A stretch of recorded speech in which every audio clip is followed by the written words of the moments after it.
Welcome to அலமாரி கதைகள்.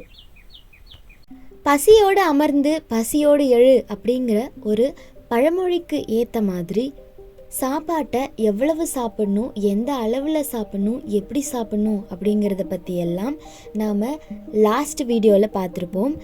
இந்த வீடியோவில் குழந்தைங்களோட பசி பற்றி பார்க்க போகிறோம்.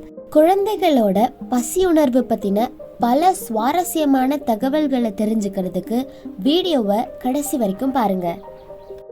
சாப்பாட்டோட அளவை தெரிஞ்சுக்கிறதுக்கு நாம வயிற்றோட நிறை உணர்வையும் நாக்கோட சுவை மறைவையும் தெரிஞ்சுக்க வேண்டிய அவசியம் இருக்கு. இது ரெண்டையும் ஃபாலோ பண்ணோம் அப்படின்னா சாப்பிட்டுக்கிட்டு இருக்கும் போதே உள்ளுக்குள்ள ஒருத்தன் போதும் போதும் சாப்பிட்றத நிறுத்து அப்படின்னு சொல்றது நமக்கு கேட்க ஆரம்பிச்சிடும். முதல்ல வயிற்றையும் ரெண்டாவது நாக்கையும் கவனிச்சுட்டு வந்தோம்னா நம்மளோட உடலோட நிறைவான உணர்வை நம்மளால தெரிஞ்சுக்க முடியும். இதை நம்ம தொடர்ந்து ஃபாலோ பண்ணிட்டு வரும்போது நம்ம சாப்பிட்ற உணவு மூலமாக நம்மளோட பாடிக்கு நியூட்ரியன்ஸ் கிடச்சி அந்த ப்ராசஸ் கம்ப்ளீட் ஆகிறதுக்கு முன்னாடியே ஓகே பாடிக்கு தேவையான நியூட்ரியன்ஸ் கிடச்சி அந்த ப்ராசஸ் முடிய போகுது அப்படிங்கிறது நமக்கு தெரிய வரும். இந்த மாதிரி சாப்பாட்டில் அதோட அளவை நம்ம ஒழுங்குபடுத்திக்கிறது மூலமாக சாப்பாட்டோட சக்தியை நம்ம முழுமையாக பெற முடியும். உணவோட அளவை இப்படி நம்மளால தெரிஞ்சுக்க முடியும். ஒரு தடவை நம்ம கண்டுபிடிச்ச அளவு அப்போதைக்கு மட்டும்தான். அடுத்த நேர உணவுக்கோ இல்லை அடுத்த நாள் உணவுக்கோ அதே அளவு செட் ஆகாது.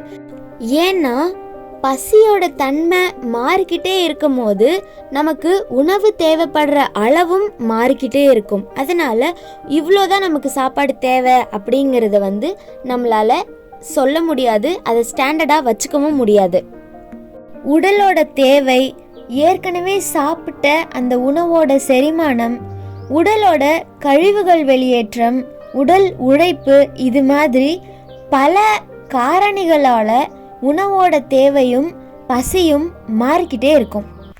ஃபிசியாலஜி பேஸில் பார்த்தோம்னா இரைப்பையோட அளவு அப்படிங்கிறது ஒன்று தான்.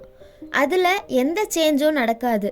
நம்ம முழு உடலோட ஆற்றல் தேவையை பொறுத்து தான் இரைப்பையிலிருந்து வெளியேற அந்த பசியோட அளவு இருக்கும்.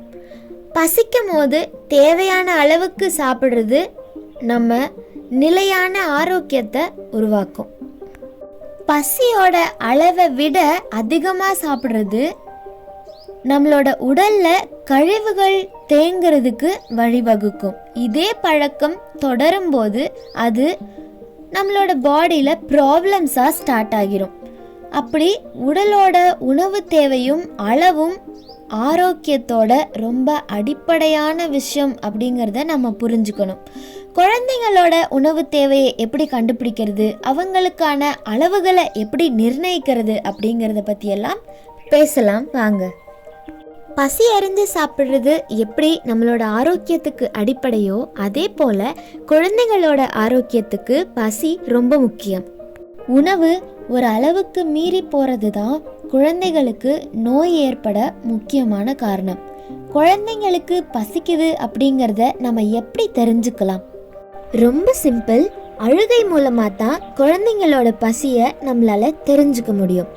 அதே சமயம் குழந்தைங்க அவங்களோட எல்லா தேவைகளையும் அழுகை மூலமாக தான் வெளிப்படுத்துவாங்க. அதனால குழந்தை அழுததும் பாலூட்டக்கூடாது. பெரும்பாலான தாய்மார்கள் என்ன பண்ணுறாங்க அப்படின்னா, குழந்தைங்க ராத்திரியில் பசிக்காக முழிச்சு அழுதாங்க அப்படின்னா அவங்களோட தூக்கம் போயிடும் அப்படின்னு நினச்சி ராத்திரியில் குழந்தை தூங்குறதுக்கு முன்னாடியே பால் ஊட்டிடுறாங்க. அப்படி பால் ஊட்டி விட்டுட்டா ராத்திரியில் பசி வராது அப்படிங்கிற ஒரு எண்ணம். ஆனால் அது தவறு. குழந்தைகளுக்கு நுண்ணுணர்வு ரொம்ப அதிகமாக இருக்கும்.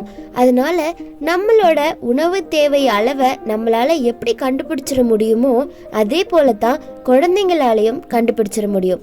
குழந்தைகளுக்கு உணவு இல்லைன்னா பால் கொடுக்கும் போது பசி இருக்கிற வரைக்கும் மட்டும்தான் மறுக்காம சாப்பிடுவாங்க. பசி மறைஞ்சு வயிறு நிறைஞ்சதும் சாப்பிட்றத நிறுத்திட்டு விளையாட்டுல கவனம் செலுத்த ஆரம்பிச்சிடுவாங்க. மீறி கொடுத்தோம்னா அதை துப்பிடுவாங்க. அதுதான் அவங்களுக்கான உணவோட அளவு. நம்மளோட பார்வைக்கு உணவோட அளவு கம்மியாக இருக்கலாம், ஆனால் அவங்களுக்கு எவ்வளோ உணவு தேவை அப்படிங்கிறத குழந்தைங்களால மட்டும்தான் தெரிஞ்சுக்க முடியும். பசிக்கும் போது சாப்பிட்ற அளவை எல்லா நேரத்துலையும் சாப்பிட முடியாது அப்படிங்கிறத நம்ம புரிஞ்சுக்கணும். குழந்தைங்க தன்னோட எல்லா தேவைகளையும் அழுகை மூலமாக தான் நமக்கு வெளிப்படுத்துகிறாங்க அப்படிங்கிறதுனால பசிக்கு அழறாங்களா இல்லை தாகத்துக்கு அழறாங்களா அப்படிங்கிறத நம்மளால் பிரித்து தெரிஞ்சுக்க முடியாது. கை குழந்தைகளுக்கும் தாகம் அப்படின்னு ஒன்று இருக்குது. இதை கண்டுபிடிக்கிறது ரொம்பவும் ஈஸி. எப்பெல்லாம் குழந்தை அழறாங்களோ அப்போது முதல்ல தண்ணி கொடுக்கணும். அதை குடிச்சிட்டு குழந்தைங்க அழுகையை நிறுத்திட்டாங்க அப்படின்னா தாகத்துக்கான அழுகை அப்படிங்கிறத நம்ம தெரிஞ்சுக்கலாம்.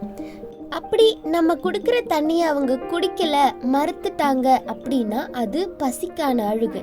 அந்த சமயத்தில் உணவு கொடுத்தோம் அப்படின்னா சாப்பிட்டுட்டாங்கன்னா அது உணவுக்கான அழுகை. அதே போல் கொடுக்குற உணவையும் அவங்க போதும் அப்படின்னு சொல்லிட்டாங்க அப்படின்னா அதை நாம் விட்டுடுறது தான் குழந்தைங்களோட நிரந்தர ஆரோக்கியத்துக்கான அடிப்படையான விஷயம். அடுத்த பகுதியில் குழந்தைகளுக்கு என்னென்ன உணவுகள் கொடுக்கலாம் அப்படிங்கிறத பற்றி பேசலாம். காத்துருங்க. நன்றி. இந்த பகுதி பிடிச்சிருந்தது அப்படின்னா லைக், ஷேர் அண்ட் சப்ஸ்கிரைப் பண்ணுங்கள். இன்னும் பல சுவாரஸ்யமான தகவல்களை தெரிஞ்சுக்கிறதுக்கு அலமறை கதையிலே சப்ஸ்கிரைப் பண்ணிக்கோங்க.